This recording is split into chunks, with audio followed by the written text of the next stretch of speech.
Hi, everybody. So I am Stephanie Kalota, Army Reserve veteran. I am here as the Veterans Legislative Voice to talk about some public policy, some new things that's been going on, and today we would basically be focusing on toxic exposures. This one's a personal one of mine. I've known many people who have had um, multiple issues of cancer, medical conditions that are likely connected to toxic exposures. I myself suspected of some of that as well. And so I am going to talk to you about that today. Most of this is speared by an article that military.com came out with. So I really recommend that you look this one up. It's titled Veterans Not Covered by Toxic Hazards Legislation Wait Decades for VA Recognition, a report finds. This report was actually completed with in cooperation with DAV and the Military Officers Association of America, MOA. And so it's a really great report. You can find it on the DAV's website as well. And there's a lot of really good, interesting information.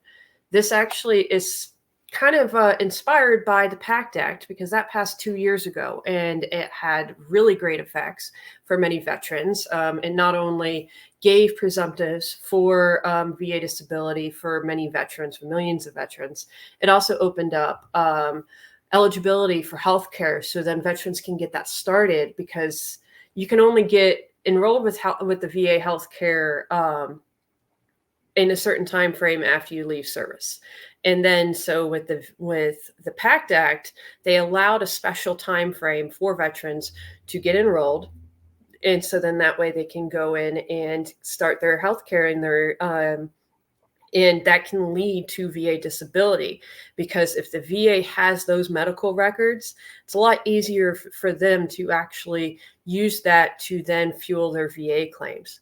Yes, the VA healthcare system and also the benefits administration are two different things, but it's really helpful that it's all in one place for all of your medical needs. So it's really a good thing that's helped millions of veterans. So this focuses on more than just the PACT Act because there's still veterans that are fighting for toxic exposure benefits and VA disability and even just regular health care for things that are not covered by the PACT Act. One very important issue that was not covered by the PACT Act at all was those veterans that were actually covered, that actually had been deployed to what many people call K2. I'm going to butcher it. Karishi Kanahanabad. Yeah, I guess that's how you say it. But it was in Uzbekistan.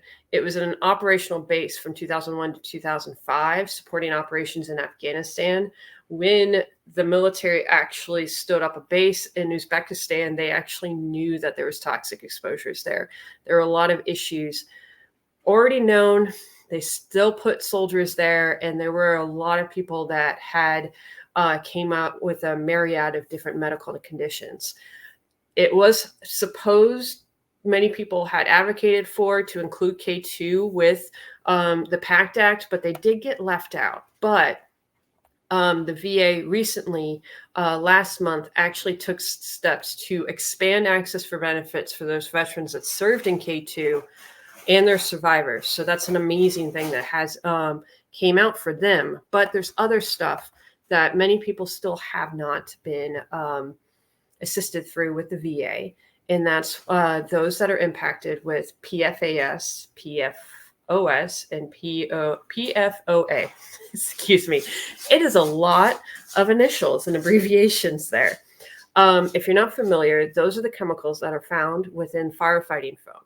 This firefighting foam is what's used to help with those planes on military airports and many other things to help extinguish those flames. The military loves to do training, and so they will set off that foam to simulate or to practice so that everybody knows what to do. And it also double checks to make sure that the systems are operating at full power. So it's a lot of really good information that they're doing, a lot of good training, but they actually found out that there's a lot of damage that PFAS and the other initials, but I'm just going to refer to it as PFAS, there's a lot of damage that chemical actually can cause, because it's one of those forever chemicals that doesn't ever break down, degrade, or go away.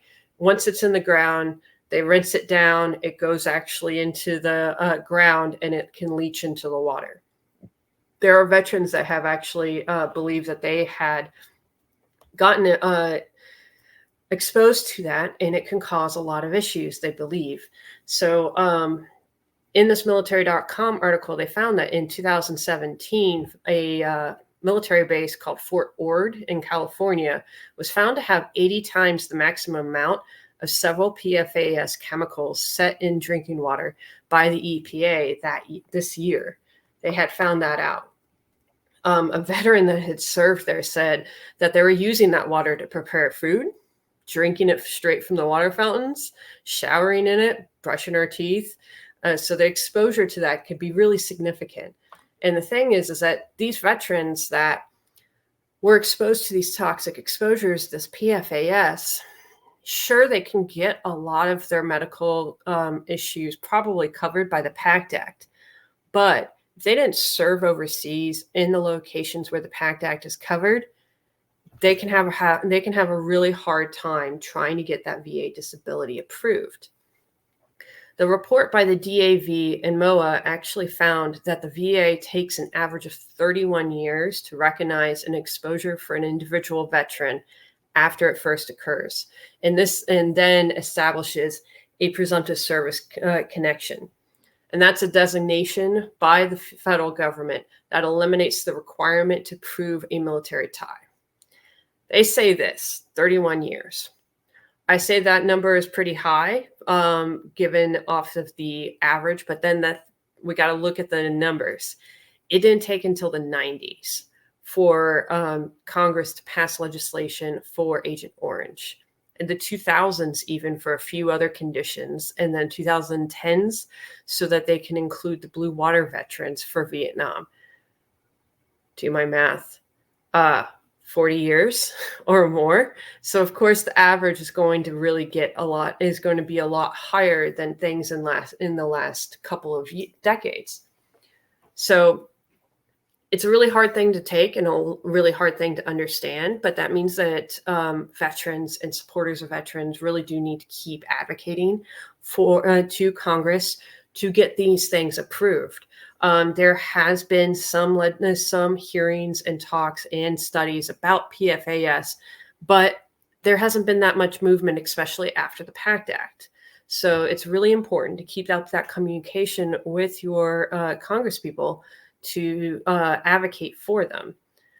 We are coming up with an election, so it's very important to talk to them, talk to the candidates, talk to the incumbents, see if they would be interested in getting that legislation going. You can say hi to baby girl that just passed by.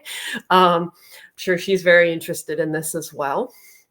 And so it's one of those things that we have to keep fighting for and keep talking about. And we hope and pray that these veterans can get some assistance in some time frame. But let's go over some of the numbers and some of the information here. So one of the things that's also included in this that hasn't been covered in legislation is also something that many people might not know of, and that's Fort McClellan in Alabama. And also near Anniston, Alabama. For those that don't know, Fort McClellan actually opened in World War I, and that's where the Army had their chemical corps. That was their headquarters for decades until they finally closed it in 1999. And the VA has noted and admitted that there were potential toxic exposures that may have included radioactive chemicals, compounds, chemical warfare agents, and airborne PCBs. So there's a lot of other things. One of the other things about around Fort McClellan was also a chemical plant that was just outside, because I believe it was but there was a chemical plant right outside of Fort McClellan that they actually were storing their chemical waste in barrels along a river. that could have likely leached into the base as well. The city surrounding Fort McClellan had actually collected a very substantial payoff through the courts because of that action that they did, that illegal action. And so, but when they were trying to figure out where the military should go with this, whether those people that had served on that base and were probably impacted by this exposure, they said, oh, the military, the DOD, the VA, they should take care of them. But they haven't. Fort McClellan, people that have served there and possibly exposed by all those toxic chemicals and everything else that were there, still has not been actually gotten any type of legislation done for them, and which is very difficult, especially since the House representative that represents that district denies that any of that toxic exposure ever happened. So definitely look up who your congresspeople are. Excuse me. And it's very important to understand and know those type of things. One of the other things that not many people know about Fort McClellan as well is that actually used to be the headquarters for the Women's Army Corps, the WAC. And that's also where all of the women in the Army went for their basic training. Every single woman went to Fort McClellan. So up until the late 1970s, every woman in the military, in the Army, went to Fort McClellan and possibly was exposed to toxic exposures, and are likely very many benefits because of that. So I really do want to encourage many people to advocate for that type of legislation to get that moving so those people can get some sort of relief. There's so back also to the PFAS contaminated water. There are certain reports out there that have been put out in the EPA. They do have reports that are publicly accessed. And so you can look up on a good range of military bases. Airports also has those reports as well, because civilian airports often have National Guard or Army Reserve units stationed on those places. And it can cause a lot of toxic exposures that a lot of people may or may have been exposed to that could lead to many different conditions.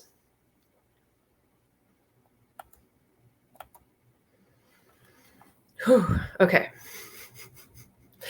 But I do encourage people to look up that report and look up many other things that they do have on that, and it can actually help many people with their claims process. 31 years is a very long time. That is including on the legislation.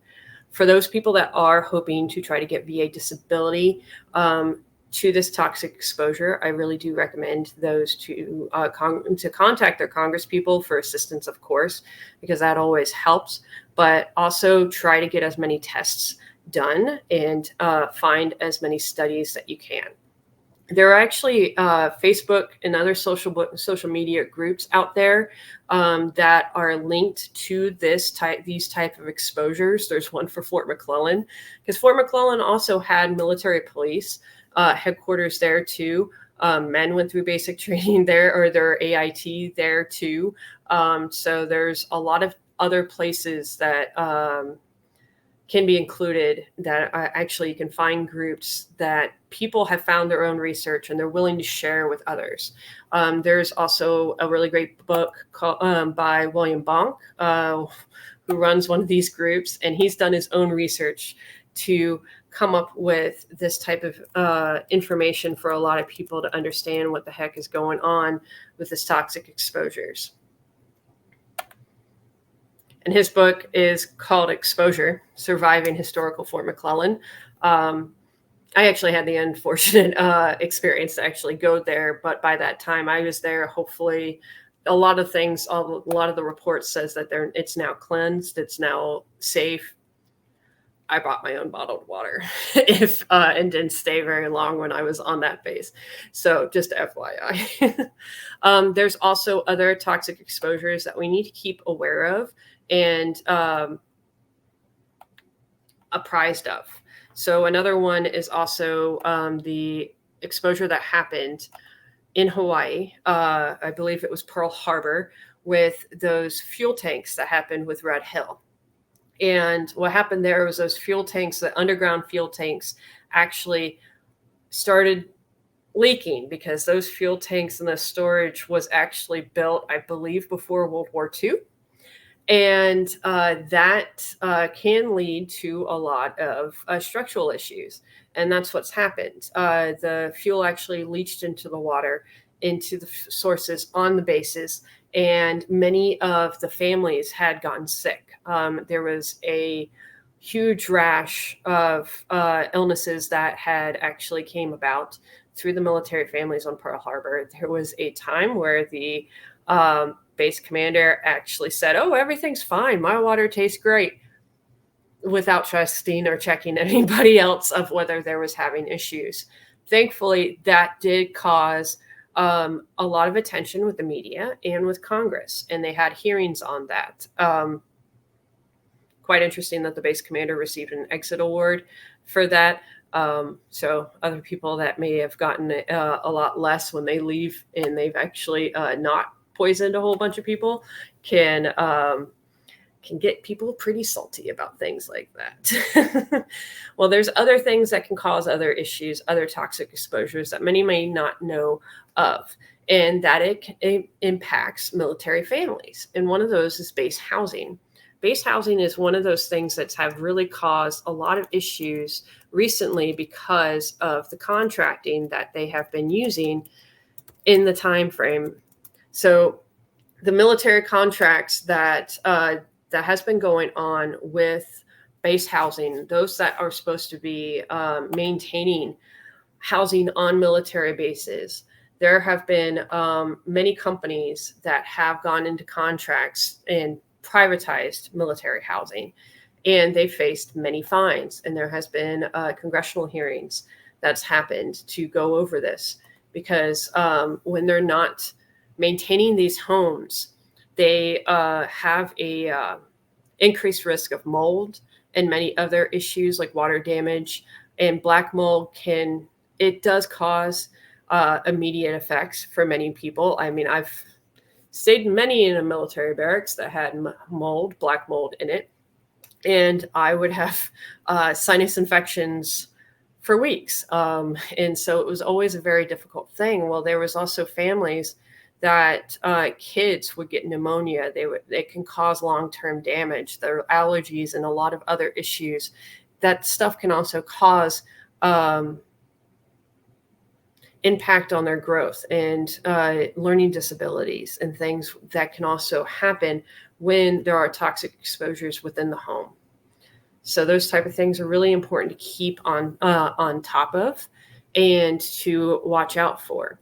Millions and millions of dollars were millions of dollars in fines were laid upon these privatized companies, but they are still keep going on these contracts. So we will have to keep on top of that, because it doesn't seem like military contracted base housing is really that effective, because it can cause even more money because they're not maintaining these homes as they are paid to do. And so they're getting fined, but it just seems like it's a vicious cycle of just a lot of frustration, discontent, and issues with the families. And so it can cause a lot more issues when it comes to retention, because if military members have to worry about their families more than anything, then it can cause many issues. And you may say, oh, well, just, stay off base. A lot of times that is not really available. There are military bases in very high cost of living locations like Oceanside, California, San Diego, Edwards Air Force Base. I can't remember the name of the city outside of that one, but those locations have very high cost of living. And even the BAH that the military receives is not enough to cover for the housing.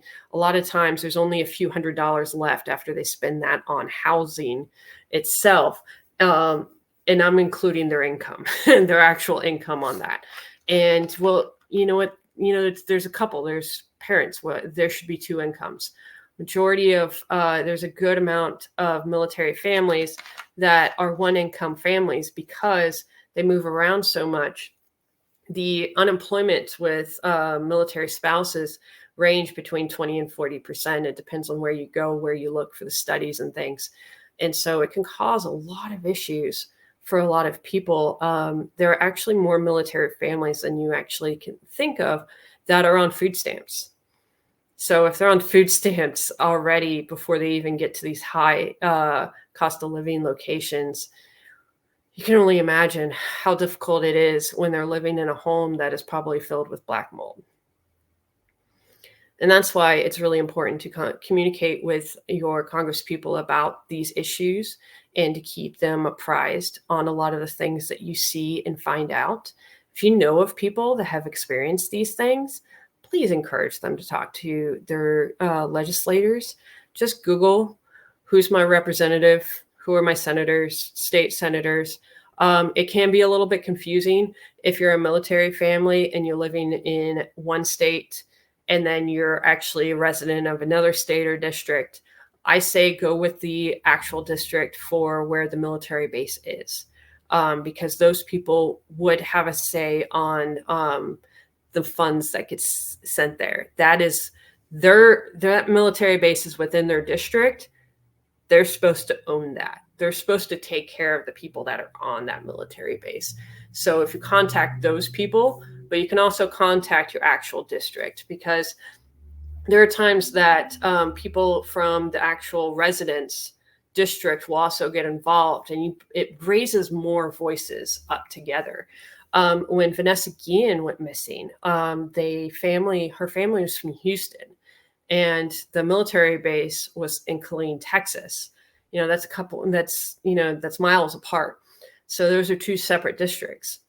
And I still remember the representative's name, Sylvia Garcia, from Houston, Texas. She got involved, and they can get involved into military committees and try to figure out what the heck is going on and try to advocate for their constituents. They can actually do that. They can request from the chairman permission to be part of the Armed Services Committee or whatever committee that is applicable there, and then they can get involved. That's how they can do that. So when a legislator tells you, oh, I'm not part of that committee, I can't do any of that.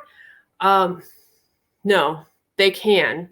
And so you can actually try to get them fueled on that. If they don't help you, raise your voice, talk about it, go to your local news, talk to other people, other legislatures, try to get some sort of advocacy pushed through.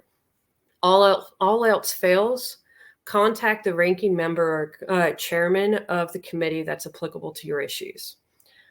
So for people that their district, their actual representative or their senators will not get involved with those things, you can look up the committee, contact and call the office. I do recommend doing their DC office, not their actual back in their district or their state, and contact their actual office and say, hey, I would like to talk to somebody that is in charge of this because I need to speak to somebody about this. If you're not a resident of that legislature, you just call and you just let them know that I'd like to try to get a hold of this person, or at least raise this issue to them as the chairman of such and such committee. And they often do get involved because you're still a person, you're still having an issue, and they try to represent anyone that is applicable that has an issue within the committee. Because often if you as a constituent is having an issue outside of their district, more than likely they have a constituent within their district that is probably having the same issue as you, but they don't know how to do this. They don't know how to contact their legislatures. And that's the reason why I really encourage people to do this, because you're not alone. You're not the only person that is going through this stuff. And it's really important to raise your voice, because often out of 10 people that go through this issue, maybe one person may actually say something. I mean, the number might be higher for the total. It might be, 20 people, only one person will really say something about it. And that's actually really common, because people don't know how to do it, or they don't know if they should or if they could. But I'm letting you know that you could, and you should, and you can. And you just got to be able to ask the right questions. And that's what I'm here to help you with that. And know pretty much that these legislators are there for you, and that's their job. And so you need to hold them to that. And if they don't do their job, then they shouldn't be reelected, because that's their job, is for you.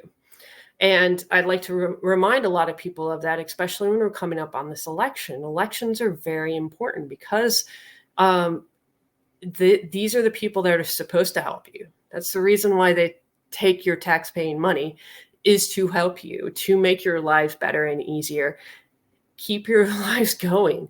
And so it's really important for you guys to do that and advocate for that. When you call, I always try to encourage this. Be very nice to the first person you speak to, because it's often somebody that is underpaid, probably not paid at all as an intern, and they're answering the phone. They're a college kid, don't know very much. Just say, hey, I'd like to speak to somebody that's a liaison for the military or veterans or whatever that you're having the issue with. And they can forward you off to them, or they can take your information and that person can call you back later. Try to call between 9 and 11 in the mornings, about 1-ish to about 3 or 4. 4 is probably after 4 is too late, because most people try to be leaving or closing up business by then. So try to stay under 3:30 when you try to call. If you know you want to leave a message, so you don't really want to talk to somebody right away, just call after hours. Most offices have a answering machine still there, so you can leave a message that way.